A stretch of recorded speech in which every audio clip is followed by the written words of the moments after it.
안녕하세요. 저는 대구에서 태어나 지금은 서울에 살고 있는 40대 후반 여자입니다. 곧 50을 바라보고 있는 나이에 어릴 때부터 산전수전 다 겪었던 이야기를 추억 삼아 한번 풀어보려고 사연을 씁니다. 지금이야 평온하고 안정적인 일상을 아무렇지 않게 받아들이며 살고 있지만 제 어린 시절에는 이런 생활을 할 수 있을 거란 생각은 전혀 못했습니다. 너무나도 우울했고 힘들었고 그리고 도망치고 싶었던 제 이야기를 속 시원히 한번 털어보려고 합니다. 드라마보다 더 드라마 같은 제 이야기를 들어주세요. 제가 어릴 때, 그러니까 잘 기억도 나지 않는 어느 추운 겨울에 우리 엄마와 아빠는 이혼을 하게 되었습니다. 어른들의 사정이라 정확하게 무슨 일이 있었고 왜 따로 살아야 하는지 몰랐지만 자연스럽게 아빠가 집에 돌아오지 않아서 알게 되었습니다. 이제 나는 아빠가 없구나 하는 사실을요. 저는 엄마랑 함께 살았고 아주 어린 동생이 있었습니다. 우는 것, 웃는 것, 자는 것, 먹는 것밖에 할 줄 모르는 동생을 두고 아빠는 그렇게 호련히 우리의 곁을 떠나고 만 거죠. 엄마는 항상 아빠가 나쁜 놈이라고 했습니다. 저에게 세뇌를 시키듯 너희 아빠는 못된 사람이야. 우리를 버리고 간 사람이야. 파렴치한 인간이야 라고 반복해서 말했습니다. 엄마는 아빠가 우리를 버리고 간 거라고 사업한다고 돈이란 돈은 다 말아먹고 나간 놈이라고 치를 떨었습니다. 분명 저에게는 자상한 아빠였음에도 불구하고 기억은 점점 흐려졌고 엄마의 말대로 제 기억 속 아빠는 나쁜 놈으로 자리 잡고 말았죠. 나름 가난하지 않게 살았던 것 같은데 몇 번의 이사를 거쳐 집은 점점 좁아지게 되었고 어느 날부터는 난방이 잘 되지 않는 단칸방에 엄마와 저, 동생까지 셋이서 살게 되었습니다. 아빠는 이혼하고 나서 양육비를 한 번도 주지 않았다고 엄마는 저에게 하루빨리 자라서 돈을 벌어오라고 했습니다. 우리 엄마는 동네 이발소에서 샴푸도 해주고 면도도 해주는 직원이었는데 어릴 땐 몰랐지만 크면서 알게 되었죠. 우리 엄마 뒤에 꼬리표처럼 따라붙는 소문이 아주 무성하다는 사실을요. 엄마가 동네 유부남들에게 꼬리를 치는 것도 모자라 3다리, 4다리를 걸치며 꽃뱀짓을 하고 다닌다는 것이었습니다. 당연히 저는 학교에서 왕따를 당하게 되었습니다. 그 당시에는 왕따라는 게 정말 만연했고 지금처럼 공론화되기 어려웠기에 심하게 괴롭힘을 당했습니다. 특히 유독 심하게 저를 괴롭히던 애가 있었는데 그 아이의 이름은 아직도 기억에서 지워지지 않습니다. 김미나. 그 아이는 제가 자신보다 공부를 조금 더 잘한다는 이유에서 저를 괴롭혔습니다. 미나는 꽤 잘 사는 집안의 딸이었고 애초에 저 같은 환경에 놓인 애랑은 차원이 다른 아이였습니다. 비교를 할 수준도 아니었지만 그저 괴롭힐 아이가 필요하고 분풀이할 대상이 필요해서 저를 못살게 군 것이겠죠. 공부를 제가 조금 더 잘했다고 괴롭혔지만 사실 제 성적이 그렇게 좋은 편은 아니었거든요. 저는 집에서나 학교에서나 어딜 가도 치이는 그런 동네북이었던 겁니다. 책상에 죽어라 나가라 하는 낙서는 물론이고 교과서를 물에 적셔 놓는다거나 찢어 놓는 건 아주 기본이었습니다. 서랍에 몰래 압정을 넣어둔다거나 실핀을 넣어두어 손을 다치게 한 경우도 있었습니다. 물벼락을 맞는 건 아주 일상이었기에 항상 체육복을 뒤집어 쓰고 수업을 받아야만 했습니다. 그냥 물이면 다행이었지만 걸레를 빤 물인 날에는 최악이었죠. 체육 시간에 피구라도 하면 모조리 다 저에게 공을 던져댔습니다. 학급에서 인기 있고 영향력 있는 김미나가 저를 괴롭히니 나머지 아이들도 자연스럽게 저를 무시하고 괴롭히기 시작했습니다. 방관하는 친구들은 그나마 고마울 지경이었습니다. 쉬는 시간이면 저에게 너네 엄마가 꽃뱀이라며 환양년이라던데 남자 없으면 죽는 년이래 하면서 모욕을 주었고요. 그 와중에도 깔깔 웃으면서 너도 똑같은 팔자 아냐? 엄마 팔자 담는다던데 하면서 학급 아이들은 저를 놀렸습니다. 정말 학교 생활이 죽는 것보다 더 싫었습니다. 왜 가만히 있었냐고요? 가만히 있지 않았습니다. 처음에는 나한테 왜 그러냐고 화도 내보고 이러지 말라고 애원도 해봤습니다. 그런데 제가 반응을 하면 할수록 아이들의 장난의 강도는 높아지기 시작했고 나중에는 몸에 상처가 생길 지경이었습니다. 처음 상처가 생긴 날 저는 참지 못하고 담임 선생님을 찾아가 일렀습니다. 우리 반 아이들이 저를 작당하고 괴롭혀요. 상처가 났어요. 너무 힘들어요 하고 울면서 이야기를 했죠. 하지만 담임 선생님도 김미나의 편이었습니다. 그 아이의 부모가 사업을 하고 있었고 담임 선생님이 30대 아들의 취업을 도와줬다고 하더라고요. 한마디로 뒷돈도 받고 취업 비리까지 묶여 있으니 제 편을 들어줄 수 없었던 거죠. 저에게 넌지시 너도 뭔가 잘못한 게 있지 않겠니? 그 아이들이 너한테만 그러는 이유가 있겠지라고 말했을 때는 정말 제 가슴에 커다란 구멍이 생기는 것 같은 기분이었습니다. 제가 학교 앞 골목에서 선생님한테 일렀다는 이유로 아이들에게 얻어맞은 적이 있었습니다. 그날은 꽤 많은 아이들이 저를 괴롭혔고 결국 지나가던 행인의 신고로 죄다 경찰서에 잡혀간 일이 있었죠. 분주한 경찰에서 죄인처럼 고개를 숙이고 있었던 건 저 하나였습니다. 가해자들은 오히려 뻔뻔했고 피해자인 저는 그들과 눈도 마주치지 못했습니다. 간간히 형사들의 열이 뻗친다는 큰 소리가 오고 가고 했지만 결국 제 눈앞에 드리워진 합의서와 돈봉투는 모든 것을 포기하게 만들었습니다. 가해자들의 부모가 저를 멸시어린 눈으로 바라보며 합의서에 도장만 찍으라고 종용했습니다. 아무리 그래도 이렇게 얻어맞았는데 우리 엄마는 내 편이겠지 했지만 엄마는 그 돈봉투에 눈이 돌아 바로 도장을 찍었습니다. 봉투 두툼한 거 봐라. 오늘은 고기 먹어도 되겠다 하면서 엄마는 선심 쓰듯 합의금으로 돼지 목살을 구워줬습니다. 저는 아직까지도 탐욕스러운 눈으로 다친 저를 살피기보다 돈을 먼저 보는 엄마를 잊을 수가 없네요. 저의 남동생도 마찬가지로 학교 생활이 고단할 것 같아서 마음이 좋지 않았습니다. 하지만 제 동생은 저와 다른 방향으로 엇나가기 시작했죠. 엄마를 욕하는 동급생을 때리고 양아치들이랑 어울려 다니면서 문제란 문제를 다 일으키고 다니고 있었어요. 제가 피해자의 입장으로 경찰서를 갔다면 동생은 가해자의 입장으로 경찰서를 들락거렸죠. 엄마는 동생 대신 사죄를 하고 다니면서 저에게 책임을 전가했습니다. 도대체 넌 어디서 뭘 하고 지내길래 동생이 저렇게 엇나가는데 신경을 한번 안 쓰냐고요. 저는 이런 집안이 너무나도 지긋지긋했고 도망치고 싶었습니다. 동생은 결국 고등학교를 자퇴하고 허구한 날 동네 양아치짓 하고 다니다가 소년원에도 몇 번 가게 되었고요. 엄마는 동생이 소년원에 가고 집에 들어오지 않자 저를 버려둔 자식 취급하며 이 남자 저 남자 만나러 다니기 바빴습니다. 소문처럼 우리 엄마는 남자 없이는 못 사는 사람이었거든요. 저는 고등학교를 졸업하자마자 자의반 타의반으로 공장에 취직을 하게 되었습니다. 노예처럼 일만 하고 번 돈은 고스란히 엄마한테 다 빼앗기고 그게 당연한 줄 알면서 무기력하게 자랐습니다. 그 와중에 동생은 폭행 사건에 휘말리게 되어 합의금을 달라고 저에게 윽박을 질렀습니다. 피해자로 살아온 시간이 길었기에 누군가의 윽박은 정말 견디기 힘든 트라우마였습니다. 저는 결국 대출을 받아서 돈을 내놓으라는 동생을 이길 수 없었죠. 이번에 합의 못하면 감방에 들어가게 생겼다면서 대출을 받아오라고 물컵을 던지고 난리를 쳤거든요. 이제는 소년원이 아닌 교도소에 들어가게 됐다는 겁니다. 딱 한 번이면 된다고 엄마도 저한테 네 동생 깜빵 가면 이번에는 5년을 살아야 한대 하는데 결국 대출을 받고 말았습니다. 눈덩이처럼 불어나는 이자에 통장 잔고는 5만 원도 채 남지 않은 걸 보고 이렇게 살면 안 되겠다는 생각이 들기 시작했습니다.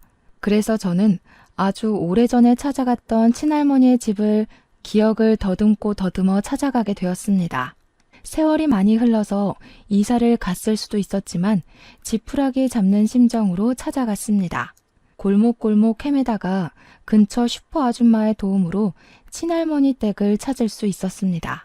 부산 송정 쪽이었는데 다행히 그 자리 그대로 살고 계셨더라고요. 용기를 내어 초인종을 누르고 제 이름 석자를 이야기하니 할머니가 버선발로 뛰어나오셨습니다. 제 얼굴을 이리저리 살피시며 아가 여기를 어찌 찾아왔노 하시면서 제 몸을 쓸고 비비고 하시는데 얼마나 놀랐는지 몰라요. 왜냐하면 엄마는 늘 아빠와 친가는 우리 모두를 버린 거라고 싫어한다고 했으니까요. 자식 버리고 간 아빠는 양육비 한 번 안 준 못된 인간이라고 파렴치한 인간이라고 했거든요. 애 둘 키우는데 돈이 얼마나 많이 드는지 아냐고 하루빨리 돈 벌어서 시키기 바빴고요. 어항이 벙벙한 와중에 일단 집에 들어오라며 엄마는 어쩌고 왔냐고 묻는 할머니 말에 정신이 번쩍 들었습니다.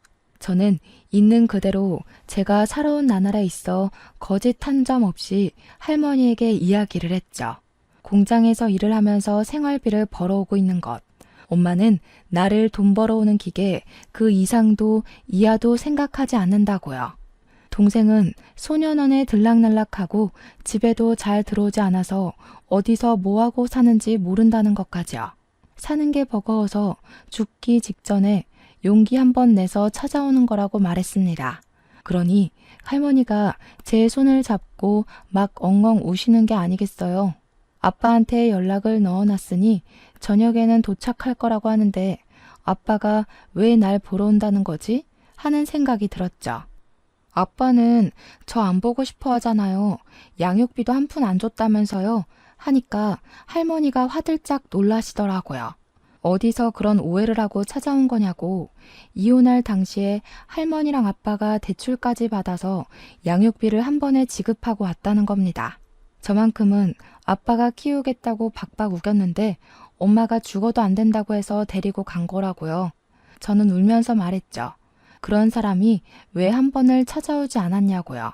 그랬더니 찾으려고 몇 번이고 찾아갔는데 이사가고 없었다고 엄마가 못 만나게 했다는 겁니다. 우리가 보고 싶어 하지 않는다고 했다면서 아빠 필요 없다고 하지 않았냐고 하시는데 딱 봐도 오해가 너무나도 많이 쌓여있더라고요. 그날 저녁 정말로 아빠가 왔고 10년이 넘는 세월이 지난 뒤 아빠를 만나게 되었습니다.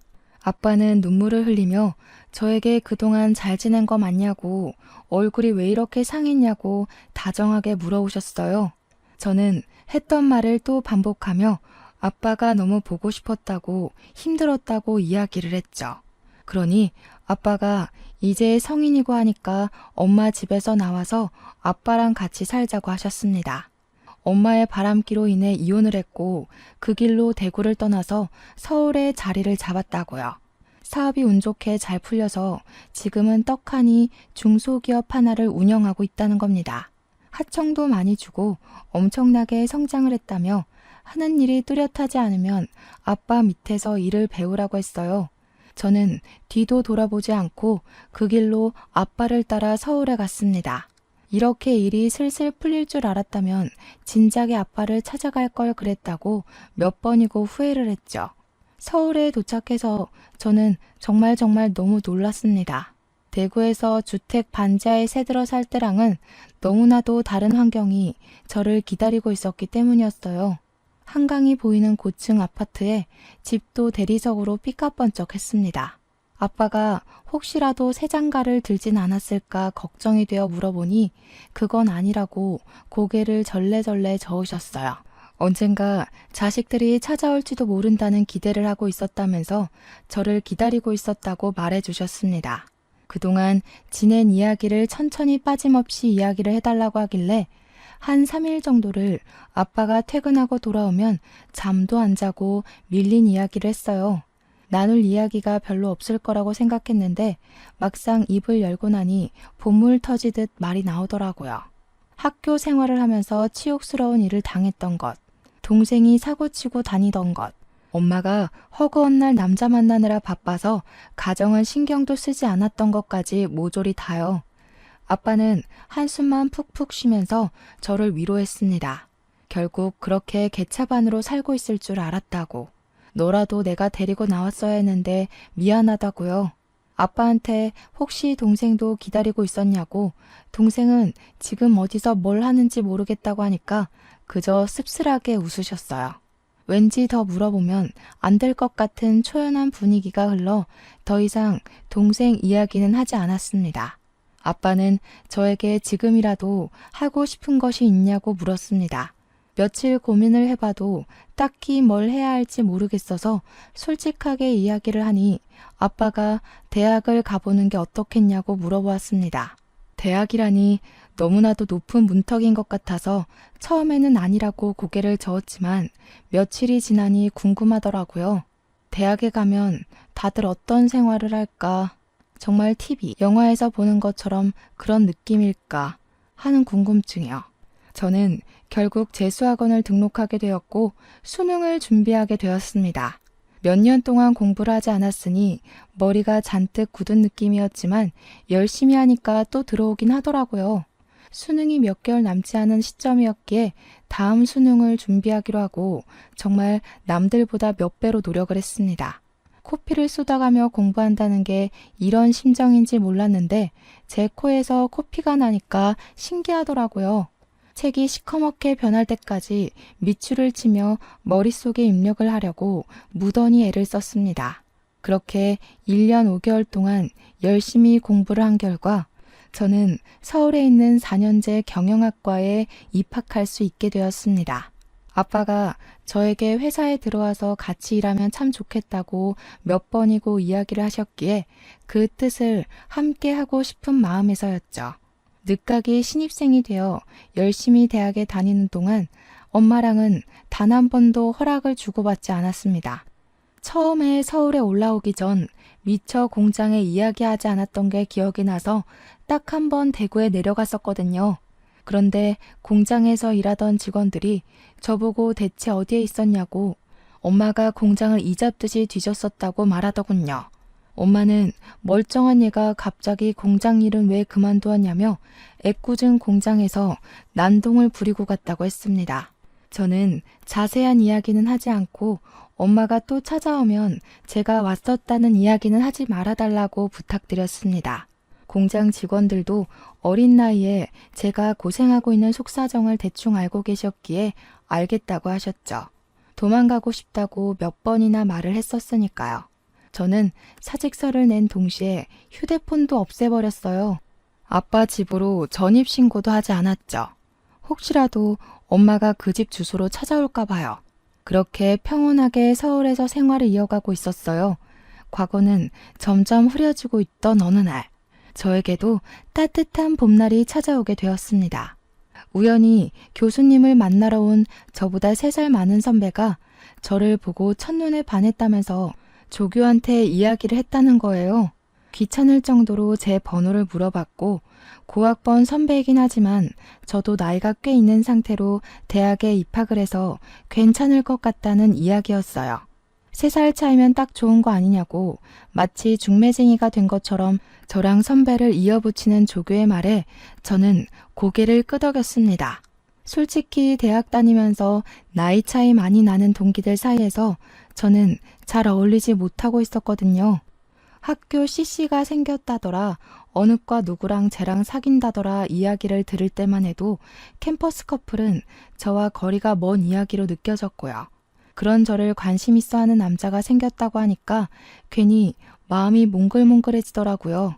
그 선배는 벌써 29살이었고 대기업에 취업까지 마친 사람이었고요. 대학생 신분인 제가 너무 없어 보이긴 했지만 저한테 계속 만나보자 하기에 마음이 동했죠. 처음에는 부담스러웠지만 저한테 들이댄 선배가 사실 우리 학교 전설이나 다름없는 사람이라고 조교가 말해준 뒤로는 마음이 동했습니다.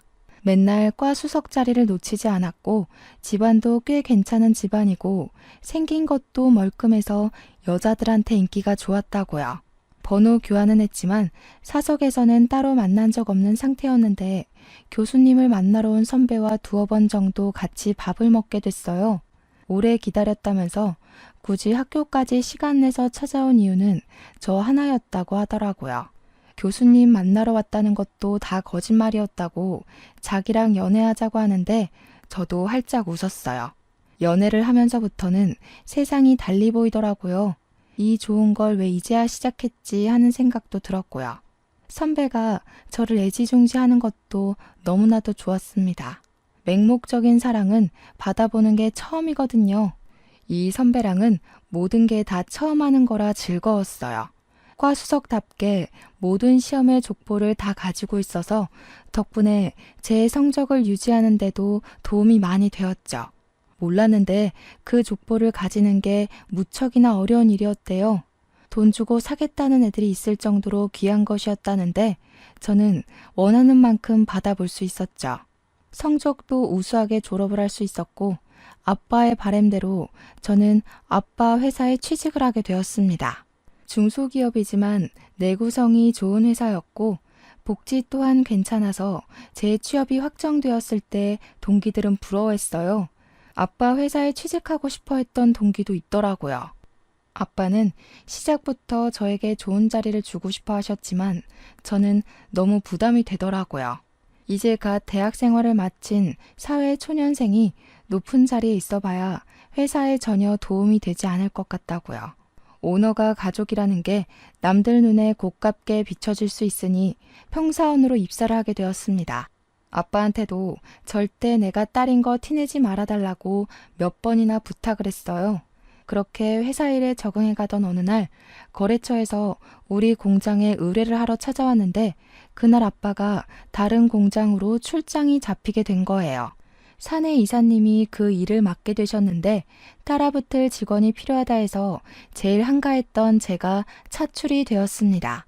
공장에 수주를 맡기러 온 우리보다 더 작은 회사 직원들이 이사님과 함께 동행해서 이것저것 살펴보고 있었어요.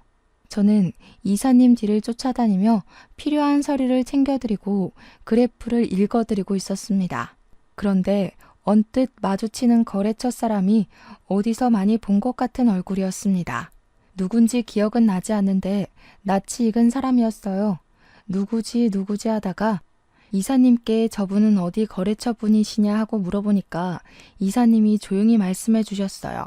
우리 공장에서 하청을 주고 있는 업체인데 요즘 부실업체라고 말이 많아서 일을 더 맡길지 말아야 할지 고민 중인 A업체래요. 공장으로 찾아온 것도 우리가 거래를 끊을까봐 걱정돼서 찾아온 거라고 하더라고요. A업체가 어디더라 하다가 대표님 성함이 어떻게 되냐고 물어보는 순간 기억이 딱 났어요.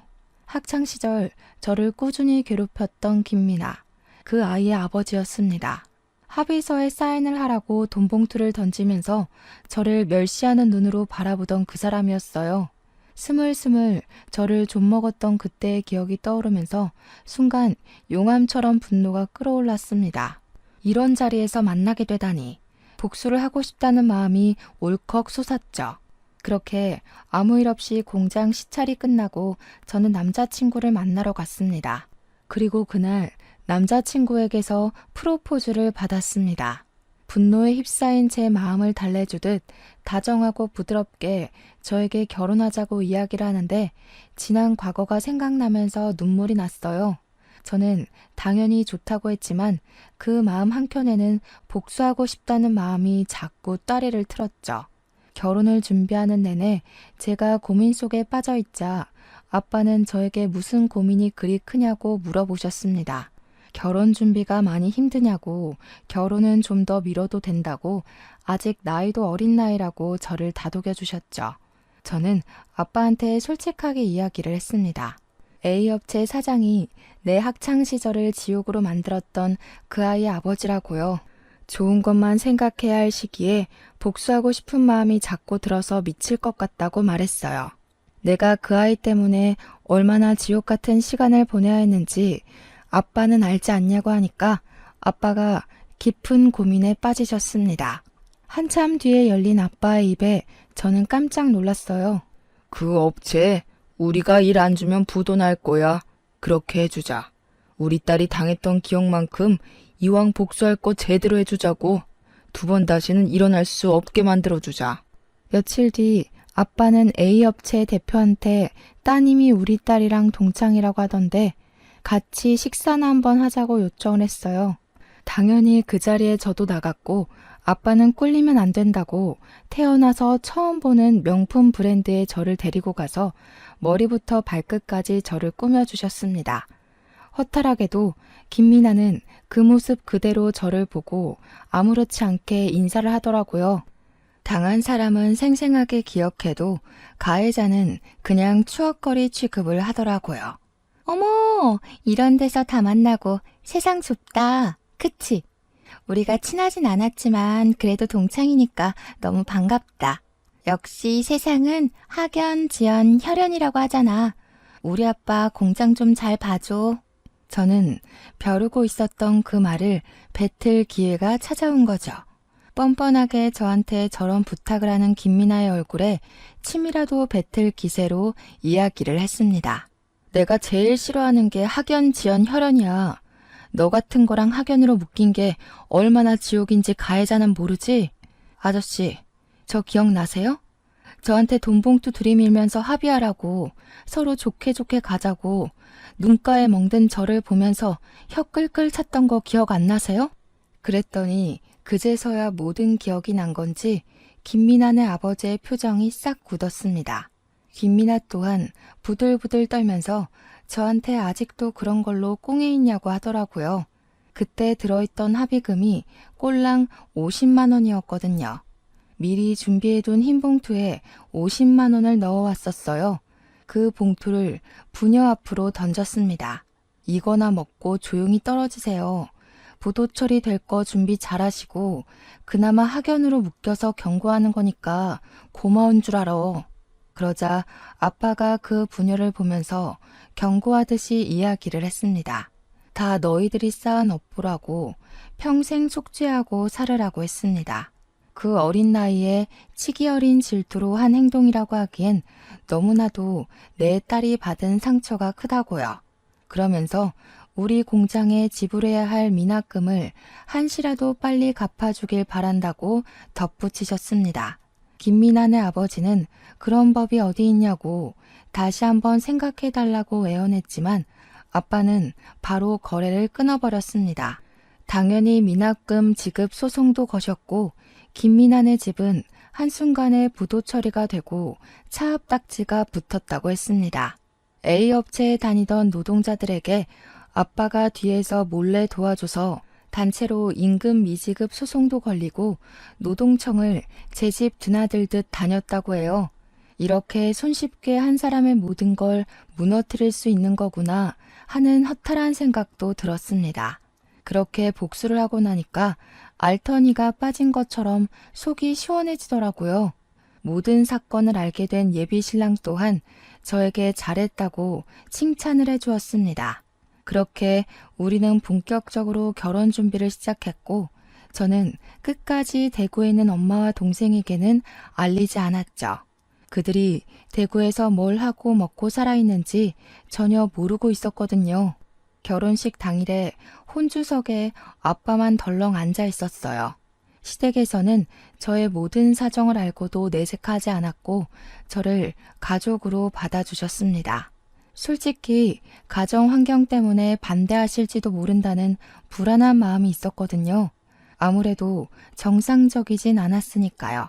남자에 미친 엄마나 교도소를 제 집인 줄 아는 동생이나 사고가 끊이질 않았으니까요. 진심으로 헤어지라고 하면 어쩌지 하는 걱정과 달리 시댁에서는 저를 큰 마음으로 품어주셨습니다. 집안이 소문대로 꽤 괜찮은 집안이었는데 오점이 될 수 있는 저를 그렇게 따뜻하게 안아주시다니 정말 감사했죠. 대학 교수이신 어머님과 장학재단을 관리하시는 아버님까지 정말 교육자 집안답게 품이 있으셨습니다. 아빠의 손을 잡고 입장을 했고 아빠가 혼주석에 앉아있는 걸 보면서 눈물이 얼마나 흘렀는지 몰라요. 나에게도 내 가족, 내 가정이 생기는구나 싶어서요. 그렇게 많은 사람들의 축복 속에서 결혼식을 무사히 마치고 태어나서 처음으로 해외여행이라는 것을 가보게 되었습니다. 욕심이 잔뜩 나는 첫 해외여행이었기에 남들처럼 휴양지로 떠나지 않고 유럽 일주를 갔어요. 짧은 시간 동안 많은 나라를 둘러봐야 했기에 매일 밤마다 녹초가 되어 기절하듯 잠이 들었지만 행복했습니다. 너무나도 재미있던 신혼여행을 마치고 신혼집으로 입주를 했습니다. 그런데 제가 생각 없이 전입신고를 하면서 신혼집 주소로 옮기게 되었고 그게 큰 실수였다는 것을 나중에 깨달았죠. 한 2달쯤 지났을까 남편이랑 주말에 뭘 하지 하면서 고민을 하다가 아빠를 모시고 식사를 할까 했어요. 나가서 먹기에는 메뉴 정하기도 귀찮고 해서 집에서 대충 만들어 먹자고 아빠를 집으로 초대한 상태였죠. 남편이랑 간단하게 장을 봐서 집에서 요리를 하고 있는데 누가 초인종을 누르더라고요. 아빠인 줄 알고 아무 생각 없이 문을 열어주었는데 아빠를 찾아간 그날 이후로 한 번도 본 적 없었던 엄마랑 동생이 찾아왔더라고요. 제가 현관문을 열고 잔뜩 얼어있는 상태로 그들을 마주하고 있으니 남편이 장인어른 오셨어요? 하면서 나왔어요. 젊은 남자와 여자가 서 있는 걸 보고 제가 얼어붙은 걸 보고 남편이 눈치를 챈 거죠. 고얀 년, 우리 버리고 도망가서 잘 먹고 잘 살고 있었네. 결혼까지 했어? 엄마도 없이? 집도 으리으리하고 좋네. 돈을 좀 번 거야? 아니면 로또가 된 거야? 뭐야? 어디서 이런 집이 생겼어? 돈 좀 줘봐. 남편은 우리 엄마의 상스러운 언행에 제 눈치를 보면서 눈살을 찌푸리고 있었습니다. 저는 순간 몰려오는 수치심에 정신을 번뜩 차렸어요. 아빠가 오기 전에 이 모자를 쫓아내야 한다는 생각이 들어서 나가서 이야기를 하자고 했죠. 그러니까 동생이 저를 팍 밀치면서 신발을 벗고 집으로 들어오더라고요. 맛있는 냄새가 나는데 배고프니까 밥 좀 달라고 하면서 우리 남편한테 매형? 매형이라고 불러야 하나? 이러고 있더라고요. 그래, 우리 사위가 돈이 많은가? 우리 딸이 팔자가 기가 막히게 좋네. 어디서 이런 부잣집 아들내미를 물었어? 얘, 너는 부모 없이 결혼하면 시댁에 책 잡히는 거 몰라서 그런 짓을 해? 내가 부모가 없긴 왜 없어? 나 아빠 있어. 제가 아빠를 입에 올리자마자 엄마는 제 뺨을 사정없이 후려쳤습니다. 악소리를 내면서 벌겋게 부어오르는 뺨을 만지자 남편이 놀래서 저에게 달려왔어요. 이게 무슨 짓이냐고 당장 나가라고 소리치는 남편의 말은 들리지도 않는지 엄마는 저를 노려보고 있었습니다. 저도 지지 않고 같이 노려봤어요. 제 나이가 몇인데 엄마랑 헤어진 지가 몇 년인데 아직까지 그 어린아이로 보고 있는 건지 저는 더 이상 무서울 게 없었습니다. 저에게는 든든한 아빠도 우직한 남편도 함께 있었으니까요. 너 집 나가서 찾아간 게 네 아빠야?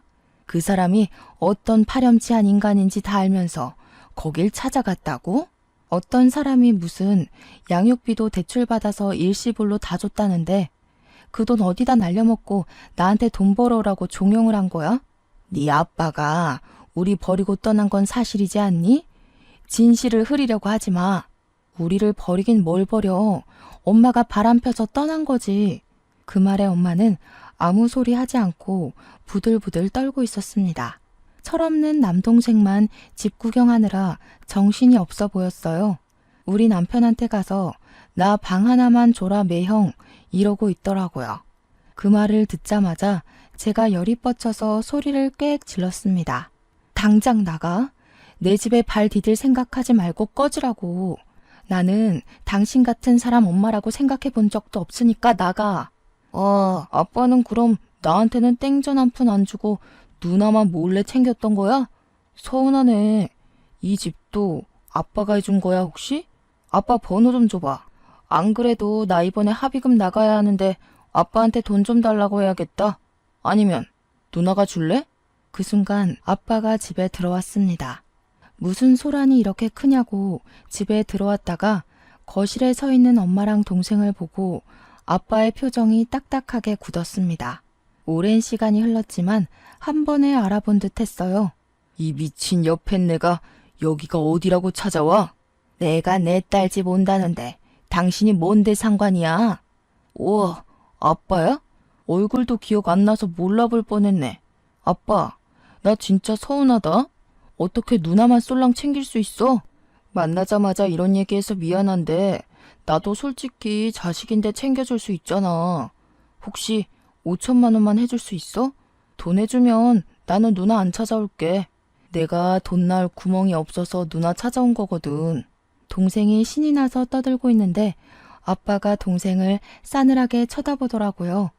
저를 처음 봤을 때랑은 너무나도 다른 반응에 저는 오금이 저릴 지경이었습니다. 저를 보고는 눈물을 뚝뚝 흘렸던 아빠였는데 동생은 거의 죽일 듯이 노려보고 있었어요. 아직까지도 애한테 말을 안 해줬어? 엄마는 누나를 이리저리 굴리면서 뭘 굳이 긁어 부스럼을 만드냐고 핀잔을 줬어요. 아빠는 거칠게 이마를 문지르면서 동생을 향해 이야기를 했습니다. 누가 네 아빠야? 너 내 자식 아냐? 네 친부한테 가서 돈 달라 그래. 내가 내 얼굴에 침 뱉기란 말을 안 하고 있었는데 이렇게 뻔뻔하게 굴면 나도 할 말은 해야지. 아빠의 폭탄 발언에 저도 남편도 바짝 얼어서 눈치만 보고 있었습니다. 내 친동생인 줄 알았던 동생이 알고 보니 반만 섞인 동생이라는 것이었습니다. 아빠는 잔뜩 흥분을 했는지 침까지 튀기며 모자에게 삿대질을 하면서 이야기를 했어요. 너 밖에서 싸질러 온 자식이라고. 너 크면서 점점 나를 닮은 구석이 없는 것 같아서 내가 유전자 검사해봤다. 내 친자식 아닌 거 알고 이혼한 거야 내가. 돈 필요하면 너네 친부 찾아가라. 아직 친부가 누군지도 모르지? 네 엄마가 일하던 이발소 사장이 너네 아빠다. 그 말에 저는 소리를 꽥 질렀습니다. 그 이발소 사장은 손버릇이 나쁜 놈이었고 느글느글하게 생겨서 도박쟁이였거든요. 아빠 말을 들어보니 이발소 사장이랑 동생의 얼굴이 묘하게 닮아 보이는 듯한 착각이 일었어요. 동생은 충격이라도 받은 건지 엄마를 향해서 이게 진짜야? 진짜야? 하고 있고 엄마는 찔리는 게 있는지 시선을 피하더라고요. 저도 순간 놀래서 아빠한테 혹시 나도 아빠의 친자식이 아닌 거냐고 하니까 아빠가 고개를 절레절레 흔들더라고요. 남편 앞에서 순간 쪽팔린 것도 잊어버리고 주저앉아 버렸습니다. 남편은 놀래서 저를 일으켜 주었고 아무런 걱정도 하지 말라면서 저를 토닥여 주었어요. 저는 정말 순식간에 일어난 출생의 비밀이 밝혀진 현장에서 정신이 쏙 빠졌죠. 내가 우리 딸만큼은 꼭 데려오고 싶었는데 그 시절 법이 참으로 고약했지. 애들은 엄마가 키워야 정서적으로 안정이 되니마니 아주 돈 벌어서 친권 꼭 찾아오겠다고 악착같이 일했다. 엄마, 진짜냐고. 내가 그 이발소 미친놈 자식이 맞냐고. 아빠가 말하는 거 다 구라지? 말 좀 해봐. 이발소 아저씨는 여전히 정신 나간 사람처럼 도박을 하고 술을 먹고 사고를 치고 다니는 것 같았습니다. 술 먹고 지나가는 사람들이랑 시비에 걸려서 경찰서를 자기 집처럼 들락날락하고 돈 노름하다가 빚도 진 거죠. 그 돈을 엄마가 그동안 갚아주면서 둘이 몰래 만나고 있었는데 그게 전부 까발려진 겁니다. 심지어 이발소 아저씨는 유부남이었거든요. 그러면 그 비가 어딜 가겠니? 뻔하지. 너도 그 미친놈 닮아서 맨날 경찰서 교도소 왔다 갔다 하는 거 아니니? 아씨, 그걸 왜 이제 말해, 쪽팔리게. 그리고 나랑 그 미친놈이랑 어디가 같다는 거야? 아, 진짜. 둘이 갑자기 피 터지게 싸우기 시작하는데 그게 왜 내 아빠냐부터 시작해서 네 아빠 맞다고 소리를 지르고 난리더라고요. 남편이랑 저랑 아빠는 그 사이에 이성이 찾아왔고 남편은 재빨리 경찰에 신고를 했습니다. 저는 두 모자에게 내 집에서 나가달라고 2번 다신 찾아오지 말라고 필요하다면 접근 금지 신청을 하겠다고 했어요. 아빠는 그 사이에 아는 변호사를 호출했고 두 모자는 가족끼리 너무한 거 아니냐고 갑자기 같이 살아온 정이 있지 않냐며 매달렸죠. 결국 경찰이 왔고 주거 침입으로 죄를 묻게 되었습니다. 초범이고 가족이라는 말에 훈방 조치가 되긴 했지만요. 며칠 뒤에 변호사와 이야기를 했고 접근 금지 신청을 할 수 있다는 긍정적인 답변을 받았습니다. 공장에 다니면서 몇 년 동안 벌었던 월급이 전부 엄마 통장으로 넘어간 내역도 있고 그날 주거 침입으로 훈방 조치된 기록도 있어서요. 접근 금지 요청을 했고 제 주소를 열람할 수 없도록 뒤늦게 처리도 했습니다. 하지만 이미 한번 우리 집에 와봤다고 남동생이랑 엄마랑 둘 다 번갈아 가면서 기웃기웃 하더라고요. 퇴근 시간에 맞춰서 불쑥 나타나서 돈 좀 빌려달라고 요구를 하는데 열이 받았습니다. 제가 두 모자에게 단단히 경고를 했어요. 내가 공장에서 벌어다 준 돈 전부 다 돌려주고 싶은 거 아니면 나타나지 말죠. 대출 받아서 너 합의금 물어준 거 지금이라도 이자 붙여서 갚을 거 아니면 얼굴 들이밀지 말고. 누나, 너무한 거 아니야? 동생이 지금 교도소 잡혀가게 생겼다니까. 이번에 가면 나 진짜 오래 있어야 된다고. 내가 제일 싫어하는 게 뭔지 알아? 학연, 지연, 혈연이야. 내가 죽고 싶을 때 너네가 나한테 돈 빨아먹는 거 말고 해준 게 뭐가 있는데? 양심이 조금이라도 남아있으면 내 앞에 두 번 다신 나타날 생각하지 마. 나 지금 누구 하나 인생 종치게 하는 거 어렵지 않거든? 제 살벌한 말에 엄마도 동생도 잔뜩 쫄아붙었습니다. 늘 말없이 고개를 숙이고 다니던 착한 딸이 표독스럽게 몰아붙이고 있었으니까요. 엄마 어린 시절에 나를 돈 벌어오는 기계로 취급했지 내 편 들어준 적 한 번도 없었잖아. 합의금 꼴랑 50만 원에 눈 돌아서 내 아픔 같은 거 봐준 적 없잖아. 양육비 받은 거 전부 탕진하고 나한테 돈 벌어오라고 한 거 기억 안 나? 그때 그 악몽들 내 노동력 보상하라고 안 할 테니까 그냥 내 눈앞에서 꺼져. 독한 년, 네가 그러고도 평생 행복할 줄 알아? 그러면서 엄마는 뒤를 돌았어요. 생각보다 쉽게 물러난 엄마한테 당황한 건 제가 아니라 동생이었습니다. 엄마, 어디가? 누나, 제발. 나 이번에 합의금 못 주면 진짜 10년은 썩어야 돼. 너는 평생 감방에서 썩었으면 좋겠다. 소년원을 집처럼 왔다 갔다 하면서도 교화가 안 됐잖아.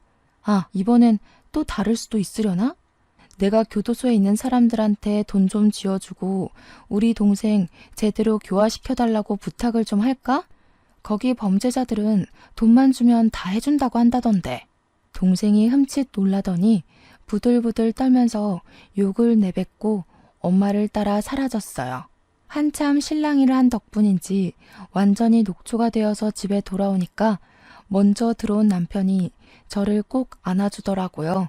그런 인간들 때문에 마음 다치지 말라고 다 잊어버리고 살 순 없지만 힘들어하지 말라고 해줬어요. 저도 고맙다고 인사하면서 남편을 마주 안았습니다. 그 뒤로 엄마가 어디서 뭐라고 했는지 지금까지 제 앞에 나타난 적이 없습니다. 동생은 결국 감방에 들어갔다고 하더라고요.